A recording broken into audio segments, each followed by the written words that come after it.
Welcome to our pod, and by that I mean on Wednesdays we read. I'm Hannah. I'm Laura. And we are two best friends who do a deep dive into a new book series, one book at a time. Right now we are in the Murderbot Diaries, and we are covering the plot of book 2 of Martha Wells' Murderbot Diaries, Artificial Condition. And there was a moment in the book where I said, hey, that's the name of the book.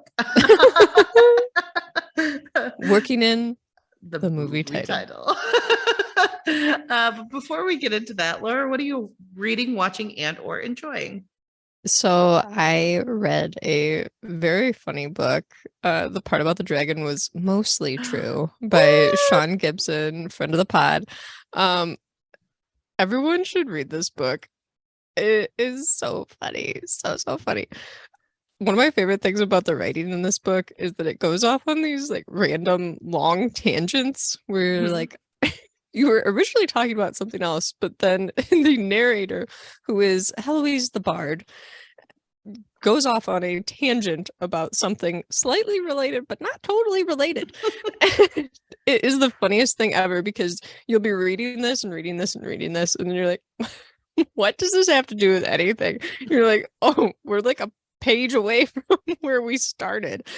And it just goes off on like all these like really clever like tangents, and there's so many one-liners and jokes. And if you enjoy fantasy but don't have a problem with like poking fun at fantasy, this is definitely a book that you should read. It hits like all the tropes. I've seen a couple people say like, oh, this is a book for people who like D&D, but I will just say that it is not exclusively for those people. You can read it. It's very accessible. You can read it if you have no understanding of D&D, because I have no understanding of D&D, and I greatly enjoyed this book. I thought it was so much fun, just a romp of a book. I love the narrator. Heloise is just hilarious. And if you enjoy like any kind of like poking fun at fantasy or any of like the tropes, you will really, really enjoy this. And I can't wait to read more about Heloise. And Sean, you need to write another book for me to read now with more Heloise. I loved it. It was so good. Just a really fun book. Sean is an excellent friend of the pod. He is sending me a copy as we speak. So he actually tried to deliver it, and then I gave him the wrong address, so he's resending it. So that's on me. But I did think about doing more of an indie author February and reading a couple of the indie author books that I have. So I'm glad that you read it first and you enjoyed it. Yeah, it was a lot of fun. I think I'll write a review and I can have you put it up on the blog, because it's a really fun book, and I think other people should read it, and I think people would really like it, especially if you're like in a mood where you need something fun. This is definitely a book to maybe get you out of a slump, or just if you're. A lot of times people read like really heavy books, and this is the opposite of that. It's just a fun romp of a book, and it's a good time, and I think people would really enjoy it. And like I said, especially if you like sarcasm and some little poop jokes, things like that. So it's really good. Highly recommend. Also, I've been watching Willow on Disney Plus. Is that good? It's a teen show, so like a teen fantasy show. I think it's good, but I wouldn't be like, oh yes, everyone watch Willow. I was really excited for it because I had like nostalgia for the movie that came out a long time ago. But it's a teen fantasy show. There's teen actors in it, and I think that they're trying, and it gets better as you go along. I think they're towards the beginning, I was like, I don't know how to feel about this. Like the second and third episode, I was like, this is kind of getting a little slow for me. But it gets better as it goes along, and it's trying to kind of like make its own way. So it's not exactly like the Willow movie. And I appreciated that about it, that they were trying to kind of move in a different direction a little bit, while still kind of bringing in what made the movie fun and great. But if you enjoy fantasy and kind of aren't going to get like too into it, like picking something apart and needing all the different like lore and everything, it would be a fun show to watch, I think. Willow was people who are all about the lore, stay out of it, I guess, because then you'll just have a ton of complaints. But it's one of Bobby's favorite movies, so I know a lot about it, but I kind of forget. I think I've seen the movie once, but it was like as an adult, so what you gonna do. Warwick Davis is the titular Willow, and he does a great job. And his daughter is actually his real life daughter is in the TV series, playing his daughter. So that's kind of cool. Well, that's good. Okay, well, I'm glad that you have some fun fantasy recs this week. Yeah, I'm all about the fantasy this week.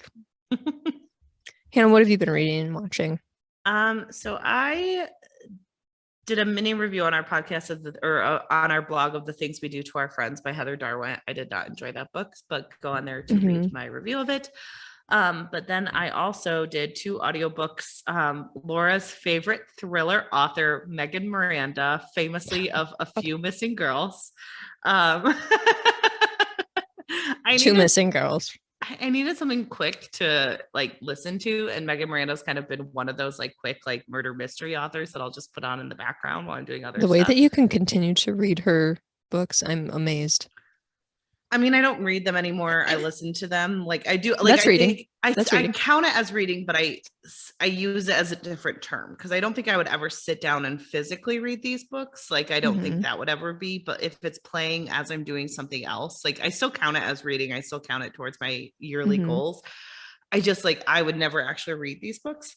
But I did The Last House Guest, which was incredibly guessable, but it passed the time well, and I got 3 stars. And then The Girl from Widow Hills, which I actually very much enjoyed. Okay. As a bad thriller, I was like, ooh, this is a 3-star bad thriller. These are good. These are middle of the road. These are fine. So I listened to both of those, but more importantly, I read Before I Let Go by Kennedy Ryan, which is all over Instagram right now. Oh my God, I loved this book. It was really so freaking good. It's a lot of people have been saying it's a romance. I almost it is about a romance between 2 people, but it is more about their family and coming back together and moving past a lot of some dark times. So Before I Let Go, it follows 2 people, some content warnings. It does deal with the loss of a child via stillborn birth. Okay. And kind of a hard moment of losing that child. It also deals with death in a very raw way. But this book comes in 2 years after these 2 people are divorced. They run a restaurant together and they co-parent together. And he's starting to date again after this divorce, after she asked for it, due to the loss of one of their children. Very quickly, it happened right after they lost another important person in their life. And so it's kind of coming to terms with him moving on in a specific way. And the wife is having troubles with their teenage daughter.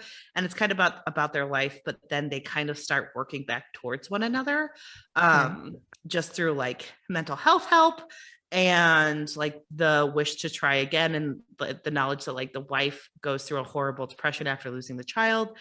And she starts to come to terms with her own grief, and she's in a better place. So it's about kind of a second chance romance, as it were. And this book is just so good. I cried at one of the scenes. I think a lot of people cry because the sadness. I cried at a scene where the husband tries a stuffing that reminds him of his aunt's stuffing, and it the way it describes the feeling of eating something that came from a person you loved who you lost made me sob. Sure. And this is just such a good book. It's so raw. It's so fun. It's fun in moments where it's fun, where it's good community. They run a restaurant together, so they go to all these different functions. It's in Atlanta, so there's a lot of culture there.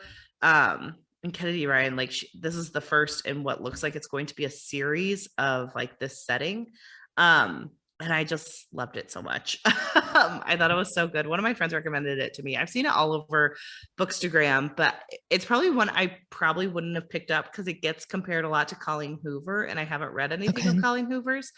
And Colleen Hoover is one of the authors who reviews it on the cover, but I don't think it's the same because Colleen Hoover's, it sounds like both of them deal with some type of romance and some type of sadness. but like this felt more like of building up, and Colleen Hoover books, it seems like it's more of seeing the tragedy as it's happening. Okay. And this seems like building up after everything has been burned to the ground type thing. And so it's really real, it's raw, it's emotional, and I highly recommend everyone read it because I loved it. And then for watching, I watched the Matilda musical over Christmas, and I didn't bring it up yet. Oh, how was it? It was good. I enjoyed it. I thought sometimes like the lyrics were a little bit hard to listen to just because everyone has a very strong accent in them. Okay. But are they all British? Yeah, they're all British. Okay. But as a musical adaptation, I thought that it did really well for a musical. Like I really liked the way they had everything.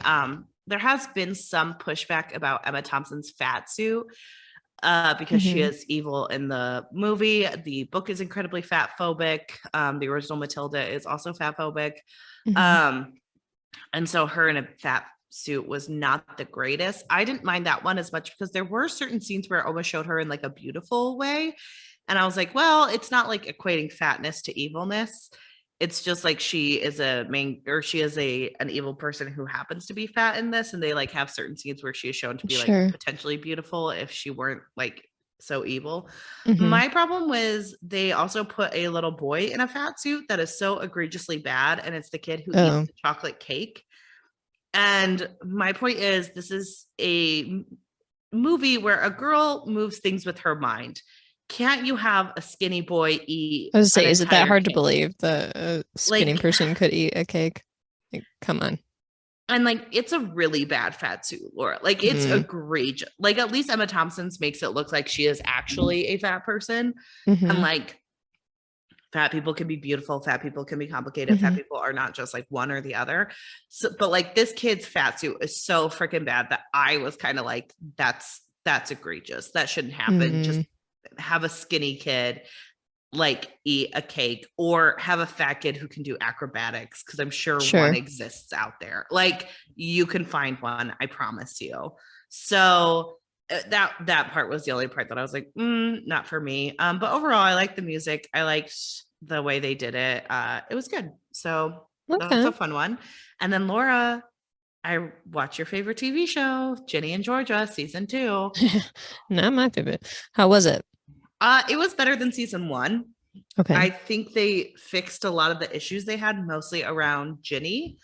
Because Ginny in the first season like has so many reactions where it's like, why is she acting like this? She's acting like a huge brat. And in season 2, they're like, why don't we like give her a reason to act kind of horrendous so you understand? And then like I was like, yeah, she gets to act horrendous. She's finding out her mom might have murdered someone, and she's learning about all these things. And like, I actually really like this season of it. I mean, it's still not a good show by any means, but when it was good, it was much better. And when it was bad, it was still horrifyingly bad. Like when it was good, it was good. When it was bad, it was very bad. Yes. Like the way Georgia's accent, like she talks, why does she open her mouth? She can't do accents.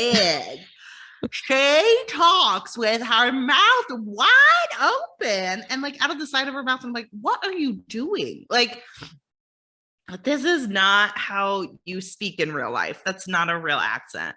But I thought like a lot of this season was like Ginny coming to terms with like, if you have a mom who will do anything for you, that's a lot of pressure to put on a child, where you have to take care of their feelings first because you know they're going to react poorly. And I was like, wow, that's a really nuanced take of that. You know, we're like, there are certain parts where she's like, Mom, I can't tell you anything because I cannot trust you with that information. And it's like, that is a very fair point, you know, like, and Ginny starts getting help. There are trigger warnings, but Ginny self-harms in this first season, and it's rarely dealt with. And I didn't like that. But in season 2, she asks for help. It's like her dad immediately gets her in therapy. Like there's no question that she needs mental health help, you know? And so like the show does really well when it's like about the mental health treatment. And like, there are moments where Ginny's love interest, they show that he suffers from like huge depressive episodes, and it kind of shows things from his perspective. And I was like, oh, this is really good.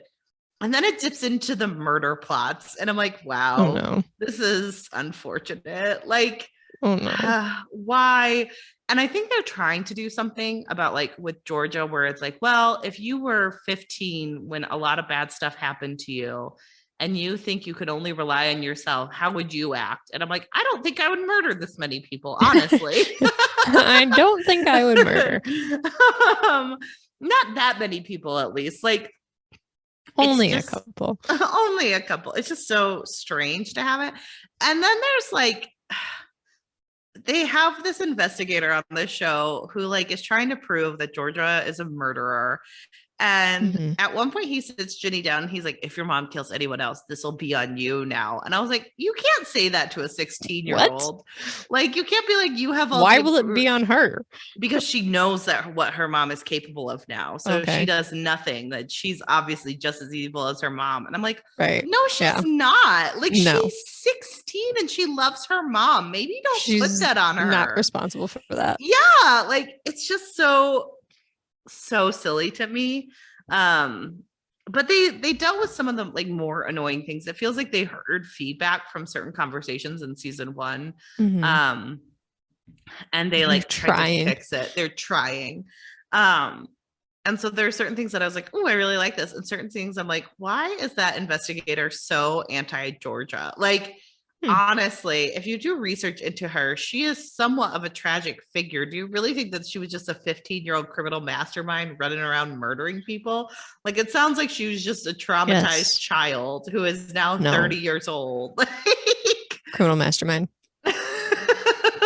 But the way he treats her, I'm like, you are so evil. Like, it doesn't make sense proportionally to what you know about this woman. Right. Like, it's so strange, sir. Can't you just leave?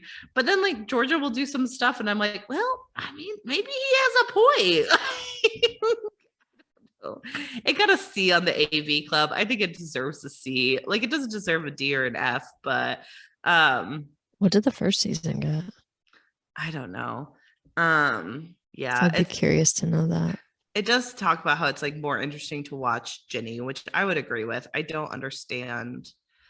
Yeah. I don't understand some of these. I'm trying to find the picture of the Matilda musical kid and I can't find it. So I'm going to have to watch it now. Well, the problem is like, if you look up fat suit, it's all about Emma Thompson. Yeah.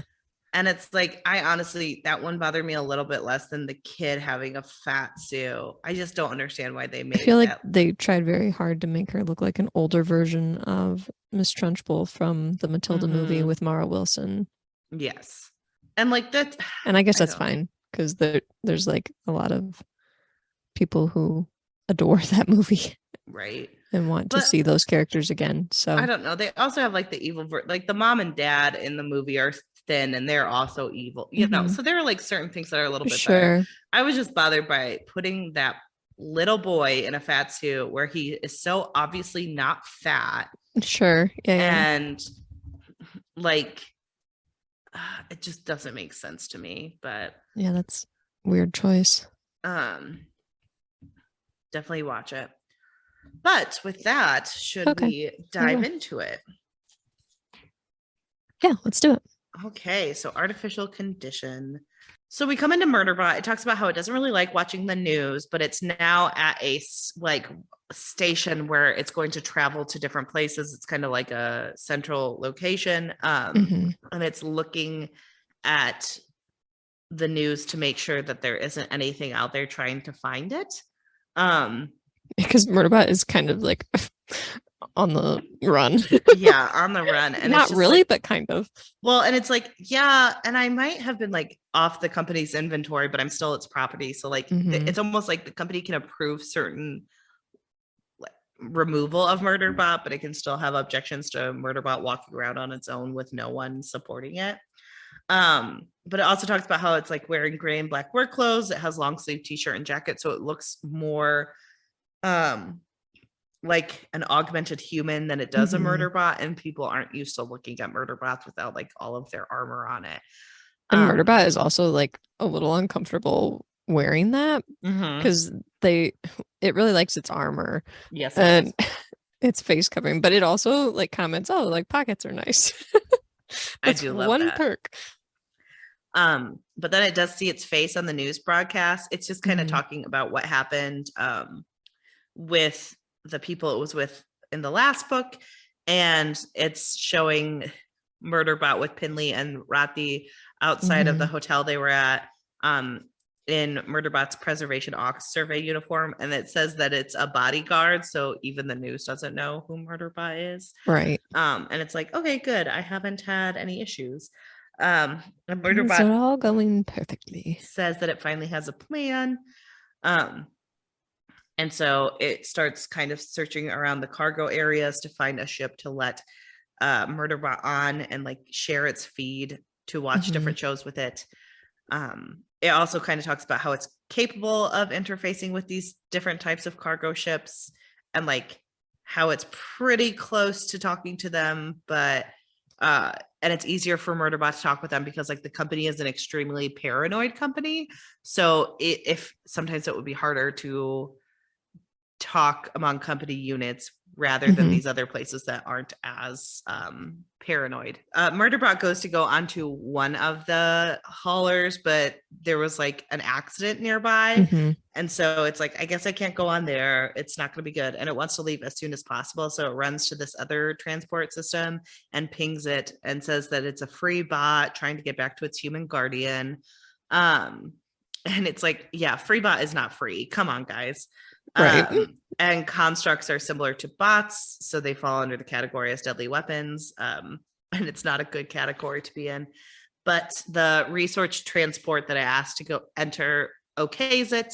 So Murderbot gets on, and it's kind of like walking around, making sure that no one else is there and getting the lay of the land. And Murderbot's like, well, I don't need any supplies, so like I'm not hurting anything by hitching a ride here. It just keeps patrolling. It sits down to watch TV and is like excited that it gets to be there for a little bit, even though it did note that like in the last book, Murderbot's very much like, I can sit around and do nothing forever. And in this book, Murderbot is like, that would have been nice, but it's also kind of boring. Yeah. Murderbot is growing. And so it's kind of just sitting there watching, and all of a sudden it hears something inside its feed say, you were lucky. And it realizes that the ship is talking to it, and it kind of panics because it's like, why am I lucky? And the research transport's like, well, no one realized who you were. You're a rogue sec unit, a bot human construct, and you scrambled your governor module. And then it's like, don't attempt to hack my system. And Murderbot is like, well, I'm obviously going to see if I could. And, and it realizes, I love their interactions so much. I love their interactions. And so Murderbot realizes like there's no way it could possibly put up a fight against this transport system. And it's freaking out. And it really doesn't want to get caught, because if it loses its ability to like work with the governor module, then like it kind of loses itself. And it's like, I've been free for 33 plus hours. Like I really like this. Yeah, it doesn't want to do anything to jeopardize what it's already been able to do, and it still has answers that it wants to find. So it's like, don't want to be taking any of that away. We want to keep moving forward here, so let's not mess this up. So the bot or the human transport is like, or not the human transport, the research, this research transport, which is like, you can Murderbot, keep watching. Murderbot so kindly begins calling ART, which is short for asshole research transport, because ART is very sarcastic and hilarious. So I thought it was calling it art, like for ART. ART, asshole research transport. Asshole research transport art. Asshole research transport art. It's not named yet, but at this point, Art is like, well, you can keep watching TV. I'm not going to stop you. And Murderbot is kind of sitting there like, this is really weird. And it's like, well, don't sulk. And it says that it can't sulk. And Art apologizes for scaring Murderbot. And it's like, well, I don't need anything for like Murderbot's trying to like alleviate any concern. Like, I'm not trying to mess with you. I just wanted a trip to your next destination. And it's kind of like it says that it's kind of watching Murderbot watch Sanctuary Moon. Because Murderbot was watching something different that was about like people on a ship. And it's like, I hate these types of shows. They're just so unrealistic. And so instead, it goes back to Sanctuary Moon to kind of help self-soothe, but it can feel the transport watching it through its feed. And it's like, I don't know if you've ever felt that, but it is annoying and scary. And it's like well, watching over its shoulder or something is what it felt like. And so it's trying to ignore it. And it's like, this is incredibly difficult because it's like a human breathing on your shoulder. And so after watching some Sanctuary Moon, the Art tries to go back to the other show, which is called World Hoppers, about freelance explorers who are going through a wormhole. And Murderbot's kind of like, well, you can just watch it. I gave you a copy. And it's like, yeah, but I like to watch you reacting to it. Which is hilarious. I love this so much because it's like human interactions and environments outside my hole are largely unfamiliar to me. So when the crew plays the media, it can't process the context through watching the humans, but it's easier to read Murderbot's reactions to what's going on to see how it should understand things, which is beautiful. And so Murderbot's like, well, I wanted to say no, but like, you know, now it wants to watch the show too. So it's like, okay, but it's not realistic. It's not supposed to be realistic. It's not a story, or it's just a story. But Murderbot's also like, don't complain about it. And the Art is like, okay. And so they watch some episodes together, and Art gets upset like anytime the humans on World Hoppers are put into danger.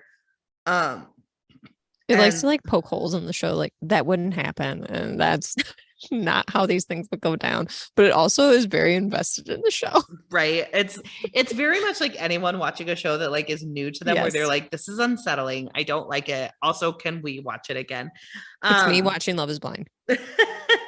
And so like Murderbot kind of describes why it likes watching Sanctuary Moon, that it's not realistic at all, and it doesn't have anything to do with like a crew or anything, so it doesn't have to poke holes in it. And like the research facility also asks, or Art asks, why Murderbot doesn't want to watch like anything with like other sec units in it. And Murderbot is like, we're always the villains or the villains' minions. Like, it's just not fun to watch people like us kill. And so it's like, well, that depiction is so unrealistic. And it's like, yeah, I know. And Murderbot also goes, you know, just imagine everything it says in the most sarcastic tone possible. And Murderbot kind of says like, there's unrealistic things that takes you away from reality, and unrealistic that reminds you that everybody's afraid of you. So it's kind of like putting into context, like, it's not fun for me to watch the reasons people fear me, but like you can watch unrealistic TV and enjoy it. It's kind of like Laura watching Love is Blind versus me watching Ginny and Georgia. We both get different things from different shows. And like the transport is really confused why Murderbot dislikes its own function. And it's like, well, I like parts of my function, but it's just like, it's hard when people see you a certain way. Murderbot kind of admits that like Preservation Ox purchased it, but it's kind of lying, saying that like Dr. Mensa allowed it to leave. Which I feel like Art never believes that for a second. No. Just like, sure. And Art was like, well, I broke the rules by letting you on here and like logging it in a certain way, so we both have secrets. So it's trying to like almost alleviate any issues. And Murderbot admits that it's going to this mining facility called Ravi Hyrule Mining Facility Q Station because it wants to research what happened to Murderbot. That was mentioned in the last book, that Murderbot killed a bunch of people. Right. And the Art is like, well, why do you need to do that? Like, can't you just look? And it's like, no, like, they're not going to keep that. Something happened. They would have deleted it. There's something kind of sketchy going on there. So I need to go. And then it also says that like, well, why haven't you looked into my systems to see if there's anything? And then it's like, wow, constructs are inferior to advanced bots. And it's like, but you're not stupid, so why aren't you looking for it?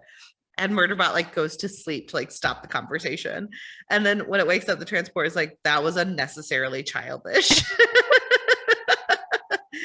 And Murderbot is like, crap, I can't like distract it by just going away for a while. Like it just picks up the conversation where we left it. And so well, it's not like it's ever gonna forget. So right. And it's like, well, my crew considers me trustworthy, so can't you tell me like what's going on and what you think and why you think you killed those people? Murderbot is kind of talking about the fact that like, well, I want to know why I killed everyone. I want to know if it's like because I was ordered to, or because some malware hit me. And it's like, those are the main questions. And Art's like, no, it's not. Like the question is, did it happen or not? And Murderbot's kind of like, dang it, that like it's right, but that's so stupid. And Art kind of takes Murderbot through all the different like instances of like, well, could it have been you? Could it have been an outside incident? Did you do it? And it's like, if your ability to hack your governor module is what caused the incident, why was it not checked periodically and the current hack detected? So it's kind of like, well, this wasn't through any fault of the companies, because like they would have had a better eyes on you and they're still using you. So they must have known what happened, or if it didn't happen at all. And so Murderbot's like, well, that's why I'm going to look and see what happened. I think it really did happen. And Art points out that Murderbot looks like a sec unit, so they're going to be able to identify it as soon as they get there. And Murderbot's like, no, I look like a human. And it's like, nope, you really don't. You don't at all. And it shows the way it walks, and Murderbot realizes it can't walk like a human, and that's really frustrating. This is hilarious as well, that Murderbot like sees those videos of themselves walking, and it's like, oh, this is cringy to watch that, because I do look like really uncomfortable. Right. And so Arts offers to change some of its functions to like make it a little bit shorter. Yeah. Because it has like a really complex like med system too. And it's like, because I get taken on these research projects, so I need to be helped, so I could augment you. And it goes, I love this section because it says like, as a rogue unit, your like survival is at stake if you don't make these changes. And Murderbot says like, I'm not rogue. That's not how I think about myself. Like, yeah, I hacked my government module, but I continue to obey orders, or at least most of them. I had an escape from the company. I waited until I was legally bought. And like, although I left without her permission, she hadn't told him not to leave. So like Murderbot is like, as a rogue unit, I killed humans, but like as who I am now is not that. Like Murderbot says that it doesn't have a crew that it needs to return to, that it's just kind of trying to look into the situation and figure out what's going on before it can figure out its next steps. And so it agrees with Art that it's going to change its system with Art. And so it like they decide to like just minimally lower its height, because like, well, as long as I'm even a little bit off, it's not going to identify me as a sec unit. And I also love this part where Art is like, well, we have to try to get hair on your body, because like humans you're completely grow hair. Smooth. Like, yeah, you gotta have the peach fuzz. Smooth. So like you need hair at certain places. And I love this so much, because Murderbot is like really struggling with like, I identify as a Murderbot. Like I have no problem with who I am, but like I can't be caught. And so Art is kind of like, well, I understand that like some humans augment themselves so they don't have hair, but like you already don't look like a human, so you don't have the luxury of maintaining this like visage if you don't want to get caught. And so Murderbot is like, well, like Art is right. And so they get together, and Art makes the augmentations, and Murderbot is put under, and Murderbot's like, I could be making a huge mistake. And during this time, it's one of those things too where Murderbot is like going under and like, well, I guess I'm either gonna have to trust that this is gonna be okay, or I'm screwed. Right.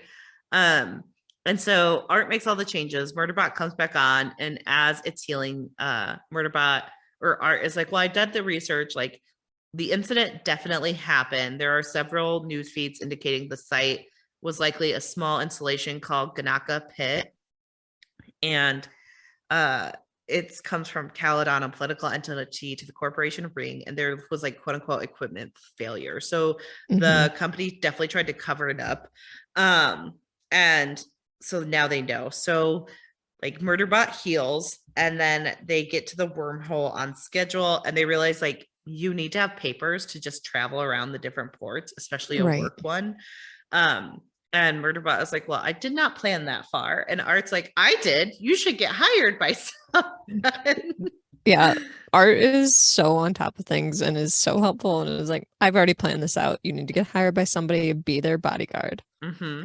And so they get there. Art finds like the perfect thing for Murderbot to be, which is like security. And so they kind of talk to this group of humans, this group of like people. Two are female, and one was Tercera, which was a gender signifier used in the group of non-corporate political entities known as the Devarti cluster. Rami is the Tercera, and Maro and Chupan are the two females who need the security team. And so they have to create Murderbot, like a social feed that's backdated from an entry point to like show that it's actually like on the level up. Oh, and during this time also they talk about watching that Moon Hoppers or World Hoppers. And at certain parts, Art can't watch certain episodes because they're too scary, and Murderbot allows Art to watch it in 10-minute increments, and it's the cutest thing I've ever read. Their relationship is the best. And then like after a while, like Murderbot's like, do you want to go back to Sanctuary Moon? And Art's like, yeah. The sweetest. And so Murderbot goes to meet the people. And so this trio, they're like trying to get they did research somewhere. They were like hired to do research through someone, if I'm understanding it correctly, and they were basically kind of screwed out of getting any of their research to take with them. And so now the person who took their research is like, I'll give it back, but you guys have to give away your signing bonus back to me. Yeah, they're like holding a hostage. And Rami is kind of the one who's leading the group, and Tay kind of, one of them was like, we need to hire the security person because we're a little bit worried that this isn't on the up and up. And poor Murderbot's like, well, I'm here to do security. I'm here to do security. And then it's like freaking out every time it feels like they're questioning it, or they think it like is acting a little bit strange. And Murderbot's like, well, I'm an augmented human, so I'm like really helpful with this stuff. And Murderbot accepts like a really low cost where they were like, we're not sure we could afford you. When Murderbot's like, oh, it's not recording, and I have a friend who's looking into this, and my friend says this, and my friend says this. And they're like, well, I'm not sure we could afford you. And Murderbot like really lowballs them, and they're like, really? I love that part because Murderbot's just like, I don't have any use for this money, and I don't really understand how much I should have asked for. Right. And Rami is like, well, we thought about a listener, but like a solicitor to sue, because Murderbot's like, why didn't you just sue? And it's like, well, we just want our information back. And this person, Tlacey, like agreed to give it back, and Murderbot's like, but you don't trust them. And Tapan is like, we just want someone on our side. And Morrow's like, no, we definitely don't trust them. So like they're all in argument over what happens. You also find out that they're in a polyamorous groups that like was all kind of working together. And these three people were the ones who decided to go back to the working port to like talk to Tlacey and get their information back. It's also really cute because Art and Murderbot are both like looking at Murderbot's reactions to stuff, and Murderbot is like, this is so freaking uncomfortable to watch my body this much. Which I mean, that would be such a weird thing. Can you imagine going through like your day to day and just like watching yourself just kind of in like the corner of your eye walking around? And so uncomfortable. I agree with Murderbot. It is awkward.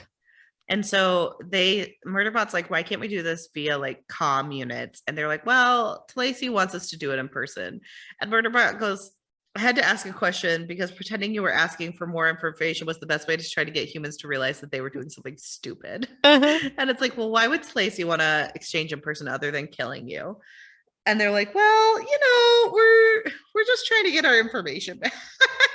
Murderbot continues to ask like these really obvious questions. I know. It's trying so hard to just be like, you guys are making really, really bad decision. And they just don't get it. But Murderbot also needs the ride. So it's like, okay, I guess that's what we're doing. Guess it's happening. So they go into an embarkation zone. And they're like, well, if it can get me to the information I need, this is what's going to happen. And they all say goodbye. And so Murderbot's like looking at everything along with Art, who's like, there's no anomalies, like everything's matching up, just keep going. And the shuttle that is going to be bot driven. So they start flying, and Art is scanning the entire time for anomalies to make sure the situation is clear. And Murderbot is kind of like, I hate being around this many humans. It's so uncomfortable. And then all of a sudden they're almost attacked and the bot is almost shut down who's flying the ship. And Art helps save them from crashing. And Murderbot was like, Murderbot's basically like, that was an attempt on your life and I saved you. Do you want to continue? I don't think you should, but do you want to continue? And they're like, yeah, so we really want our information. Okay, I guess we're continuing. And Murderbot is just kind of like, that was obviously like, they're like, well, why would Lacey kill everyone? And it's like, to make it look like an accident, you idiot. Right. Like, you can't just like pick off the three of you and be like, oh, what a complete accident. And it's always talking about like how it's trying to hold its reaction so that the people don't like realize how stupid Murderbot thinks they're being. So relatable. Art also is like looking for stuff for Murderbot, being like, well, Ganaka's pit's existence would not be deleted from like the ship, but like they're having a hard time finding Ganaka pit. So they're doing that in the background. And then Murderbot realizes that something in the area is looking for sec units, and it was close. It pinged Murderbot directly, and if it had a working governor module, it would have been compelled to answer, but it didn't. And that's in the area where they're meeting Lacey, and Lacey comes up and is like shocked that the humans are willing to, or the group is willing to give back the money for the research they did. And Lacey is also really frustrated that they brought their own security consult, which should be pretty telling. Right? Like, how dare you bring something to keep you safe? And Murderbot realizes that the thing that pinged it was a sex bot, and Art is like, that's not a comfort unit designation. And Murderbot's like, everyone knows what comfort unit means, but it was like looking for them. And so Murderbot's like, that's really weird. That's not usually what sex bots do. And so Rami is like talking about like deleting their personal work was not part of the employment contract. They have a right to it, and they're going to give back the bonuses. And like I said, Lacey is shocked by this, and Lacey is like, fine, I'll bring the information for you guys to use tomorrow. And Tepan is like always giving Lacey the benefit of the doubt, and she's like, well, she said tomorrow, and Morrow's like, it's more lies, don't be stupid. And Murderbot is kind of like, I think you guys should get out of here while the getting's good. Like, right, this is a bad idea. Like, and so they're heading, barely made it out already. Maybe just leave. Well, and they're headed down this hallway, and Murderbot talks about like the fact that all of these tunnels are like privately owned. So there are certain places where you could attack someone that are kind of like in dead zones. And Murderbot knows that they're being followed by these security guards. And so it like hides and comes up behind the security guards as they try to reach for the three in Murderbot's group. And Murderbot takes them out and is like, get out of here. Like, I'll meet you here. And Rami is kind of like, I believe you about the shuttle. I believe you about everything. This was a bad idea. And like, we're alive. We need to get out. And Murderbot's like, I will get you out of here. Like, thank goodness, you came to this realization finally. And so Murderbot takes them to like public shuttles, but gets them out on a private shuttle so that they won't be on the main feed that they're leaving. Because Murderbot is programmed to be paranoid. Basically, yes. And Art is like cozying up to this bot pilot. Although Murderbot says Art's idea of cozying being somewhat overbearing. And Rami is kind of like, well, you're not coming with us? I really thought you were leaving with us. And Murderbot's like, no, I had a reason I was here. And you guys can pay me over my comm. Because like Murderbot's like, I don't give a crap about the money. And Tapan is like frustrated that they're leaving. Mm-hmm. And Murderbot's kind of like, sometimes you just have to survive and like let go. People do things that you can't do anything about. Kind of one of those like, is it worth it to you, or is it really worth that much? Is it worth your life to have it? And so Murderbot gets them out and starts looking, and Art is kind of like, I'm gonna be offline for a little bit with you. I have to watch them and I have to keep an eye on them. And so Murderbot goes down to the Ganaka pit to see what's happening, because they figured out how to find it based on like the maps where they said inventory was down on the day of all of those deaths. And so Murderbot also talks about like rewatching episodes of Sanctuary Moon to help it calm down as it's going down into the barricades and figuring out everything. And so I thought that was like a really interesting like take on like trauma response to PTSD, honestly. And yeah, so good. So many things about this book. Well, and Murderbot's like really nervous about going through the empty hallways where this happened. And it kind of talks about like how it doesn't really remember, but it feels like it knows something bad happened. And it's looking for data storage. It's checking weapons lockers to like see if there was anything handy. And like it doesn't really see any evidence of a firefight in like the weapons lockers. And then it finds like certain broken displays. It picks a station and it gets out a small toolkit, trying to make the station at least a little bit operable again so it can see what happened. So it kind of finds some information that they may disappear in a way that like sec units like to do if they're trying to keep things away from the company, by hiding it in certain areas. Like sec systems know where to put things. And a sec system must have shifted files over right before a power failure went out that like caused this mass murder. And they found 2 humans' text discussing an anomaly in the code that didn't seem to be associated with the system, and they were trying to figure out where it came from. And one tech that said that she was going to notify the supervisor and they needed to sequester sec system, and the conversation ended there mid-word. And Murderbot was like, I did not see that happening. Murderbot assumed that the governor module had caused the massacre to the company, referred to as the incident. But did it really take out 9 other sec units plus all the bots and any armed humans who might have tried to stop it? And Murderbot's like, I don't like my chances in that scenario. So something must have happened. Right. And so it goes to see like where the comfort units were being kept, because they also had comfort units in there. And it finds out that they had been inside when the emergency occurred and the power was shut off. And they were kind of deployed during the incident to like try to fight back. And well, it's like they recognized something was going on. Right. And Murderbot's trying to put like the situation together, and it can't really figure out like what happened. And it finds out like this had been a sabotage attempt, not a mass murder. But the mass murder happened. So it's kind of like collateral, and that's how they decided to shut the system down.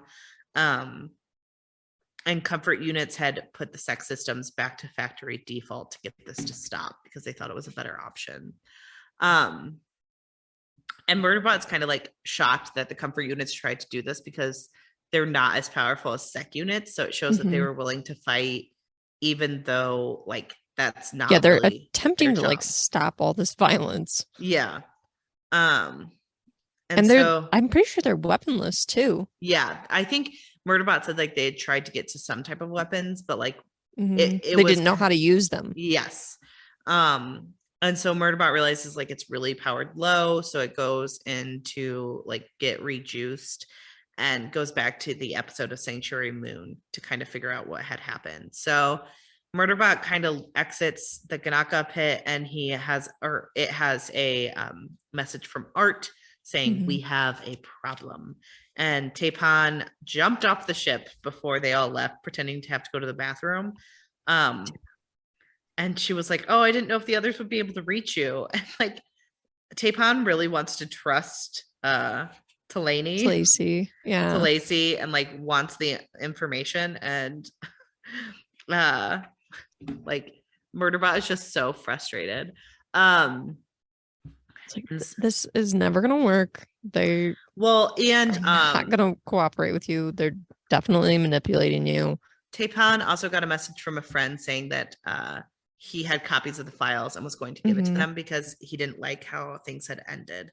And so they have to meet, and Murderbot agrees to meet with her, even though it thinks that they're like headed into a trap.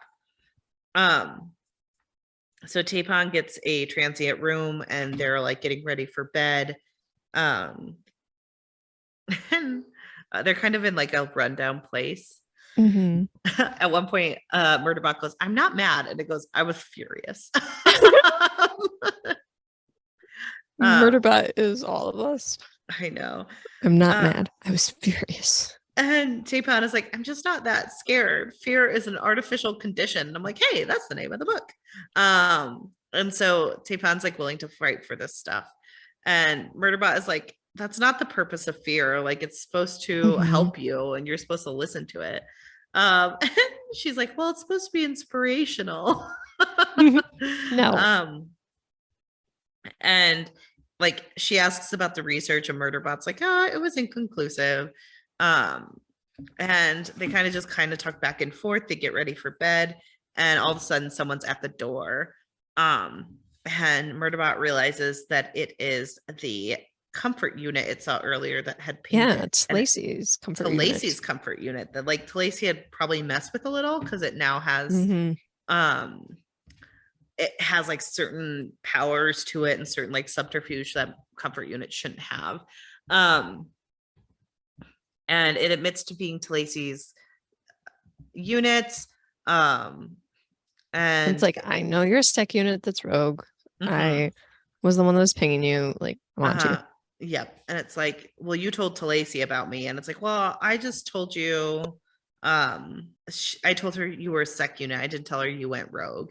And Murderbot's like, it sent a comfort unit to do a sec unit's job. And it's like, well, Lacey didn't know it needed a sec unit.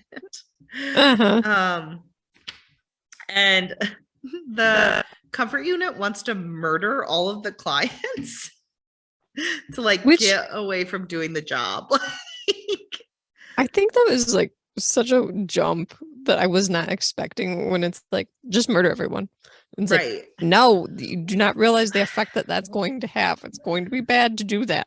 Well, Murderbot's initial reaction is like, no, they make media. And then it like, the Murderbot also talks about how like Lacey is pretty like limited and how it thinks constructs talk to one another. I do think it's interesting because it's like a different take. Like, you have Art, who like adores humans and everything about them and can't watch them be hurt.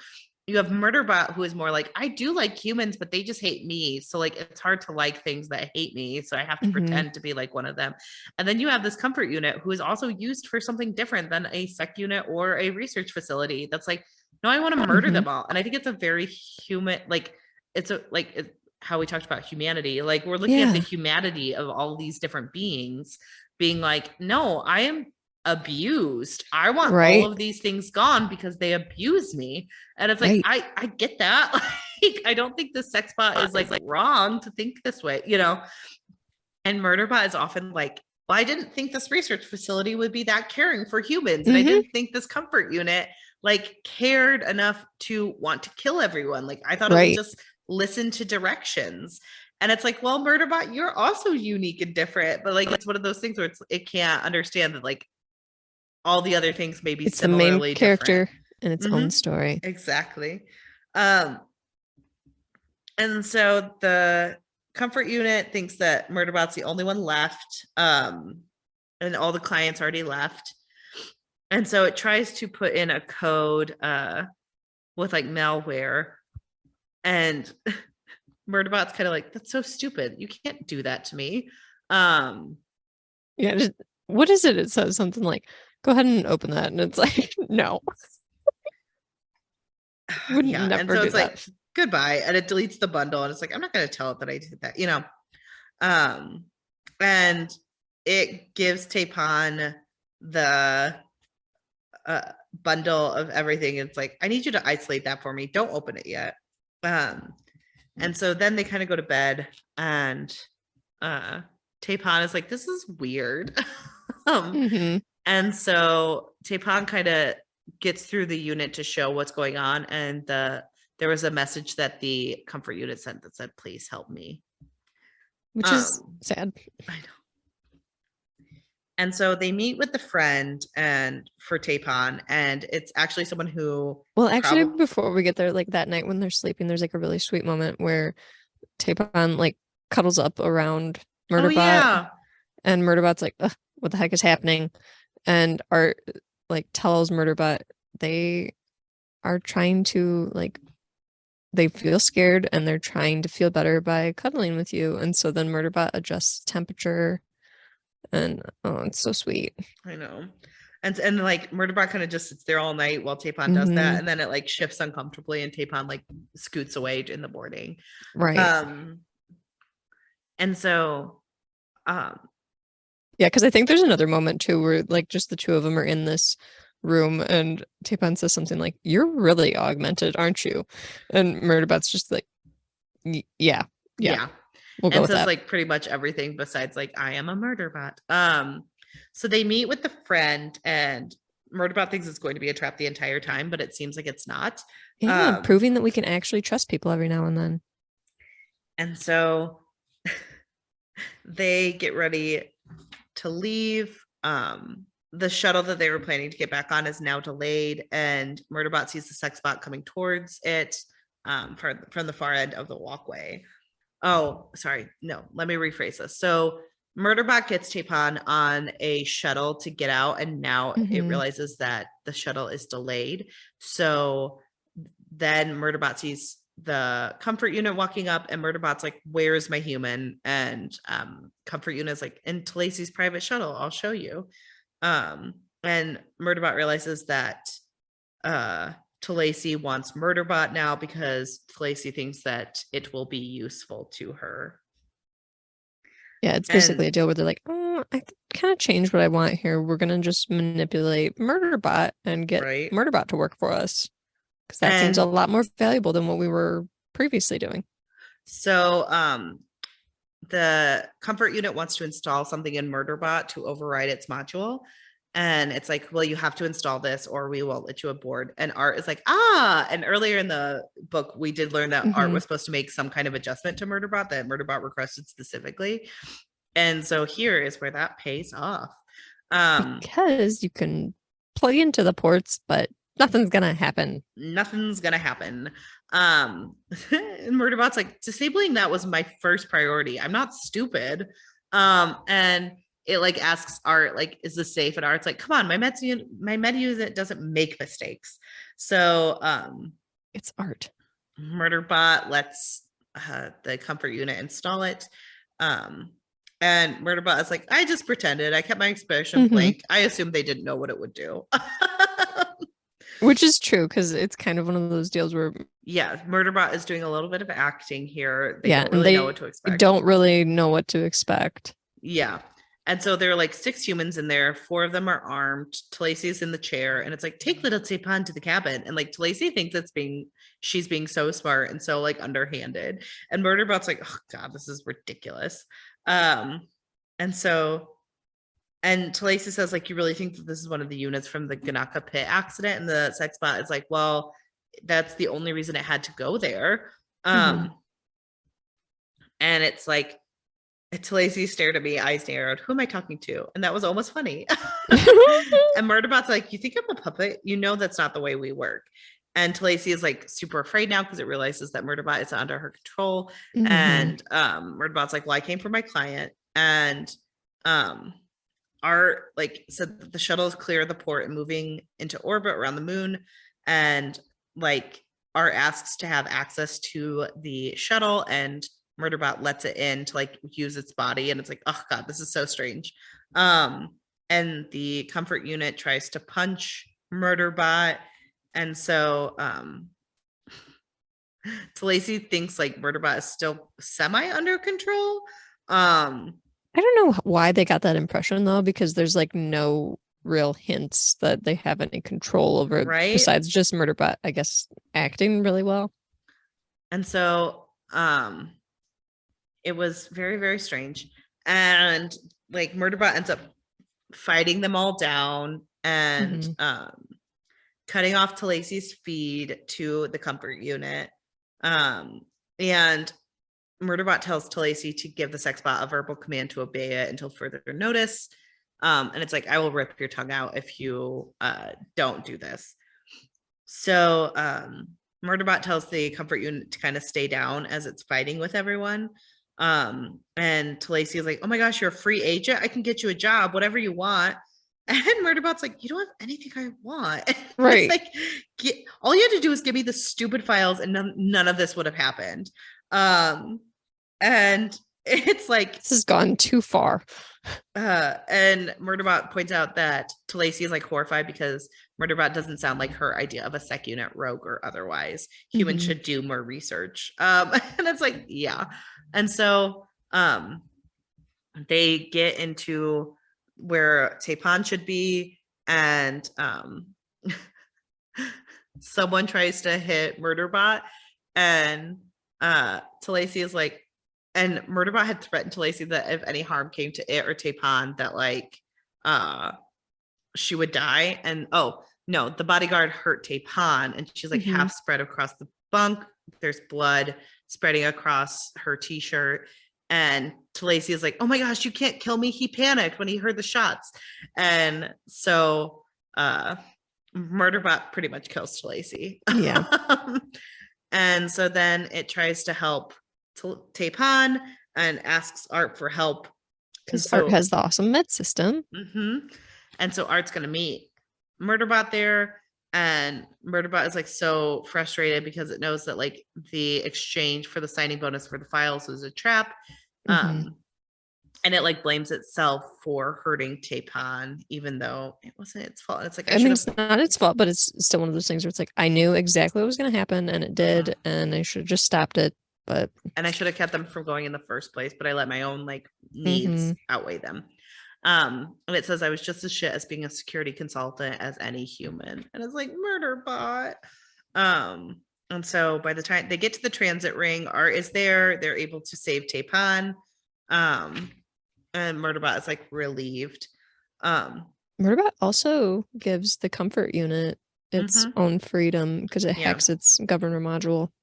And it's like, go away, don't let me see you again. And it like tells the comfort unit not to hurt anyone or it will find them. So it's like giving it freedom, but it also understands that like the comfort unit may want to destroy humans. Right. And Art is kind of like, I thought you would destroy the comfort unit. And it's like, well, I can't really, you know, it feels bad, and it like wouldn't want to kill any more comfort units after what had happened to them at the Kanaka pit.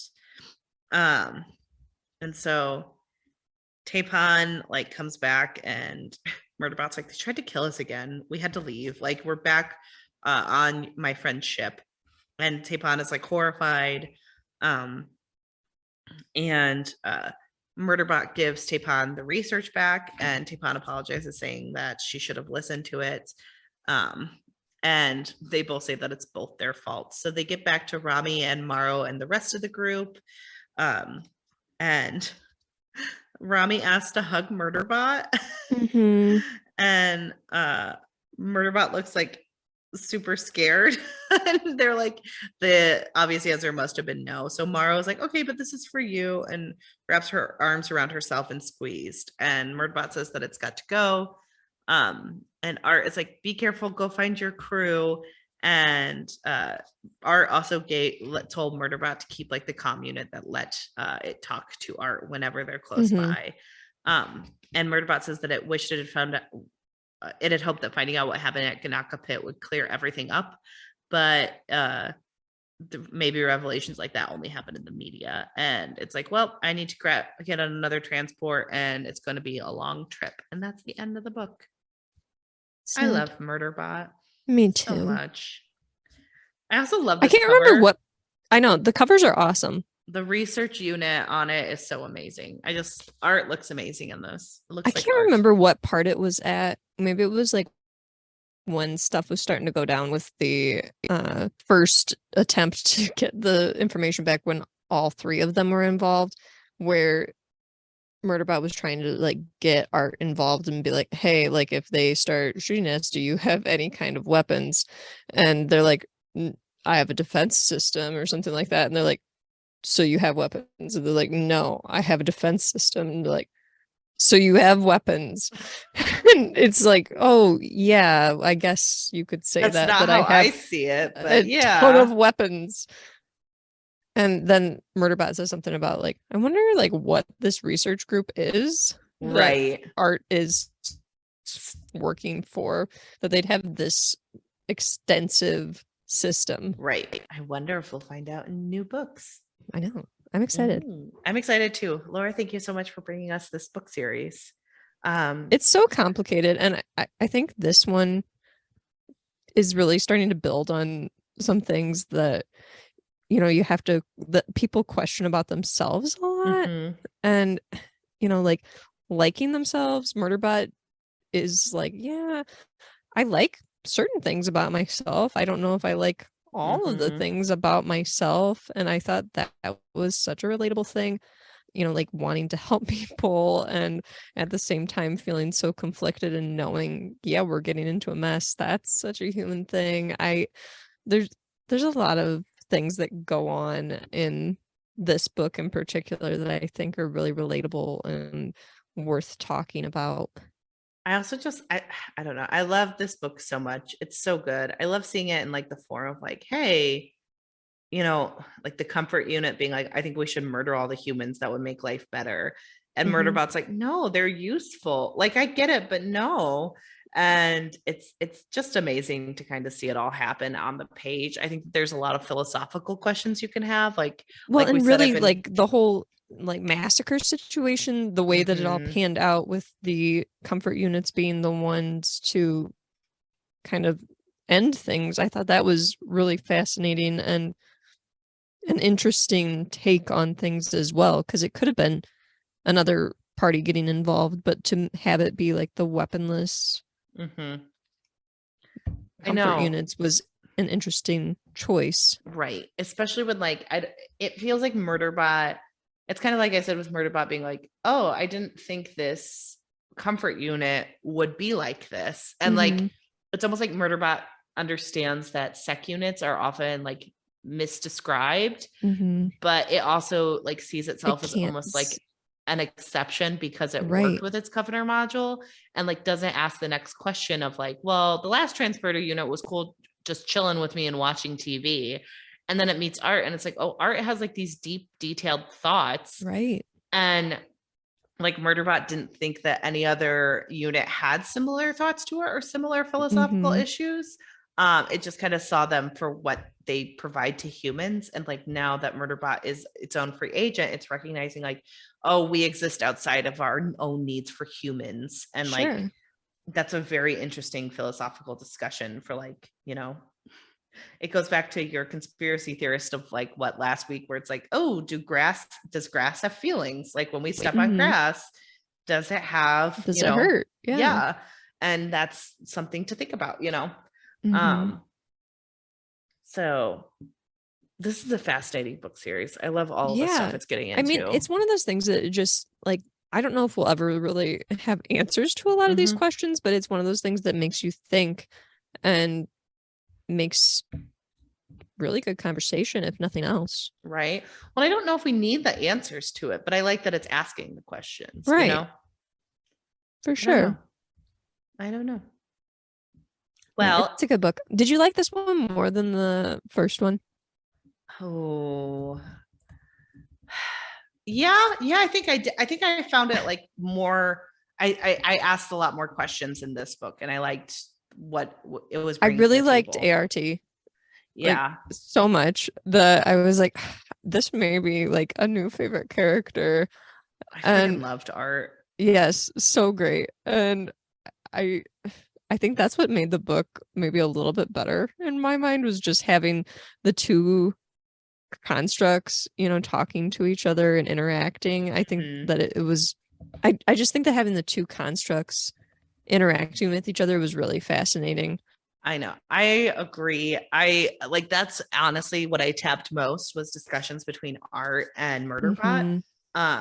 Because I think watching them interact was so fast. And like the fact that a lot of their conversations have to deal with like, what does it mean to be a human? Like, you can't do this, you can't do this. Like watching each other, like making fun of each other, and like really valuing humans in a way that humans often devalue them is super fascinating. And like Art obviously has a good crew, because Art is like, well, I work with my crew quite a lot. I know what childishness looks like. And I have the state of the art, like I am valued. And the fact that like Murderbot has to be like, well, I'm not valued, I'm incredibly devalued. Like they see my purpose, but it doesn't mean that I'm valued for what I provide. And like then Murderbot meets all these people who do value it, and it like becomes overcome every single time, because it just never felt that before. So that's awesome. For sure. Yeah, so many great things about this series. Well, join us next week to talk more about Art and Murderbot, because we'll be talking about them. We will be talking about characters and themes. So let us know your thoughts over at Our Pod, OWWR Pod, on Instagram and Twitter, or ourpod@gmail.com. You can also join our Patreon, $3, $5, and $10. Great levels where you will get one bonus episode a month for $5 or $10 a month. At our Patreon, OWWR Pod. Search for that. You can also look on our blog at ourpod.com, and just kind of let us know what you think of this journey with these characters. Let us know your thoughts. I'd really be curious to hear what other people think about Murderbot and ART and some of the other characters and situations that we deal with, especially in this book, because we're getting into some more. I do have a question. Did you listen to the audiobook of this? I have not. Okay, because I was wondering if we need to call it ART or Art, because I didn't know. You know what? I will listen and find out. Okay, thank you. I will do that research. I will reread Artificial Condition. Or let us know, guys. You all. Yeah, because this is such a fun book. I can't wait to read the third one and cover it. And make sure you're voting for season 4 Showdown. We have it on our Patreon. We have it on our Twitter. We have it on Instagram. It should be getting down to the final notes. So help us pick what we will be reading in season 4. We're very excited for it. But with that said, join us next week. Bye. Bye.